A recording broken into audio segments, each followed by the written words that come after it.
हमेशा हमेशा के लिए निगल लिया है। तो चलिए मित्रों, अब आगे बढ़ेंगे। उस बीच बड़ी खबर आपको बता दें, सऊदी और कुवैत के विदेश मंत्रियों की अहम बैठक, क्षेत्रीय हालात और तनाव कम करने पर चर्चा हुई है। कूटनीतिक प्रयासों को मजबूत करने पर दोनों देशों की सहमति बनी है। हॉर्मुज समेत समुद्री मार्गों की सुरक्षा पर जोर दिया गया है।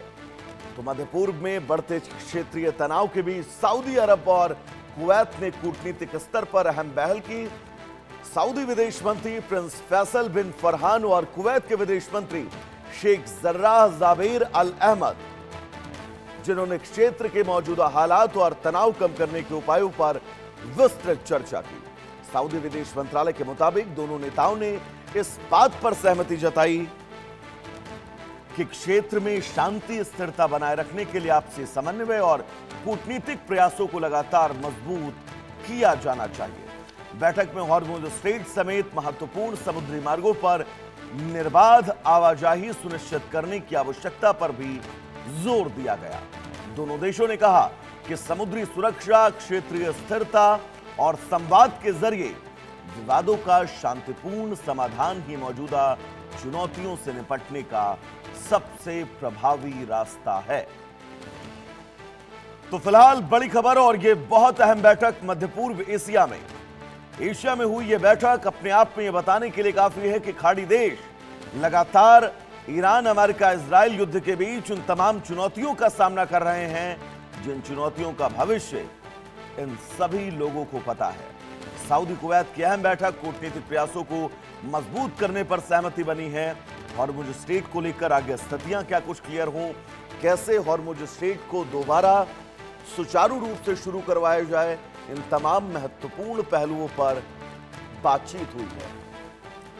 तो सऊदी और कुवैत के विदेश मंत्रियों के बीच महत्वपूर्ण बैठक, और यह बैठक की टाइमिंग अगर मैं आपको बताऊं तो बहुत महत्वपूर्ण है, क्योंकि इस बैठक की टाइमिंग ऐसे वक्त में जब ईरान पर अमेरिका लगातार अपने हमलों को तेज करता जा रहा है और इजराइल भी सीधे तौर पर अब इन हमलों में इन्वॉल्व होकर ईरान की संप्रभुता को सीधे तौर पर चुनौती दे रहा है।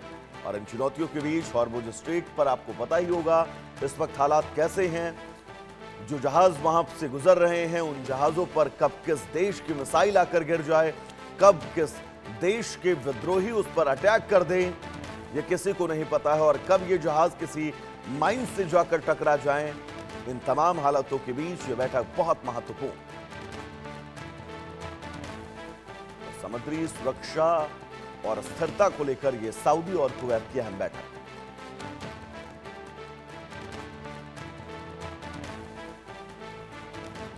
सऊदी और कुवैत की अहम बैठक, और इस बैठक के जरिए आप समझिए कि आगे इन तमाम मुद्दों को लेकर बातचीत की गई है ताकि आने वाले भविष्य में इन दोनों देशों समेत खाड़ी देशों में तमाम चुनौतियों से निपटा जा सके। लेकिन फिलहाल ये मुश्किलें कम होने का नाम नहीं ले रही,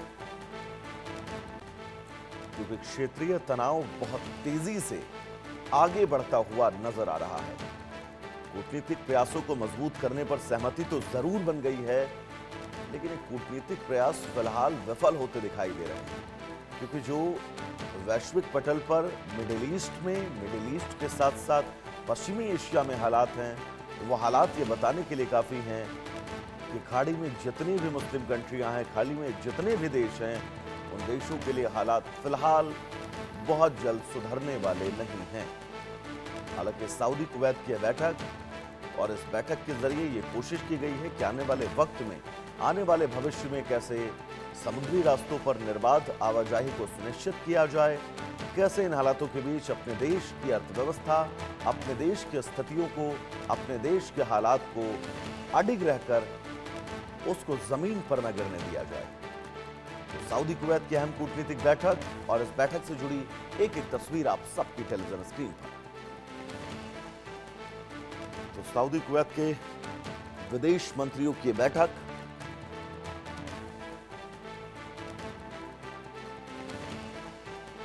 और इस बैठक की तस्वीर भी आप सबकी टीवी स्क्रीन पर।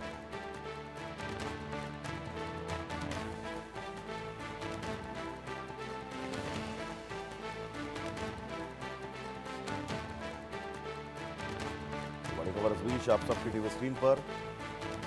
इन हालातों के बीच आप समझिए, खाड़ी देशों में परेशानियां, बेचैनी तो तय हैं और होना भी जरूरी है। होना लाजमी इसलिए है दर्शकों, क्योंकि इस वक्त वैश्विक पटल पर जो हालात हैं, हॉर्मुज स्ट्रेट को लेकर जो स्थितियां हैं, उन स्थितियों के बीच आप ये समझिए कि हॉर्मुज स्ट्रेट से गुजरने वाला किसी भी देश का जहाज ये मानकर चलता है कि जब वो हॉर्मुज स्ट्रेट को पार कर रहा होगा तो ना जाने कौन सी मिसाइल आसमान को चीरती हुई सीधा उस पर अटैक करे और चंद सेकंड के अंदर उस पूरे जहाज को निस्तानाबूद कर दे। और दोस्तों महत्वपूर्ण ये भी है क्योंकि समुद्री माइंस जो ईरान की तरफ से हॉर्मुज स्ट्रेट पे बिछाई गई हैं, कहीं ये तमाम जहाज उन माइन से टकराकर निस्तानाबूद ना हो जाएं। साथ ही महत्वपूर्ण ये भी है कि कब कहां कौन सा जहाज आए और तेल के जहाजों पर फायरिंग करना शुरू कर दे, उसके क्रू मेंबर पर फायरिंग करना शुरू कर दे, ये भी अपने आप में बहुत महत्वपूर्ण बिंदु है। और हॉर्मुज स्ट्रेट समेत उन तमाम इलाकों में कैसे निर्बाध आवाजाही हो जो समुद्री मार्ग मुख्य तौर पर व्यापार के नाते से इस्तेमाल होते हैं, लेकिन इस बैठक का कुछ बहुत ज्यादा हल निकलता हुआ नजर नहीं आता।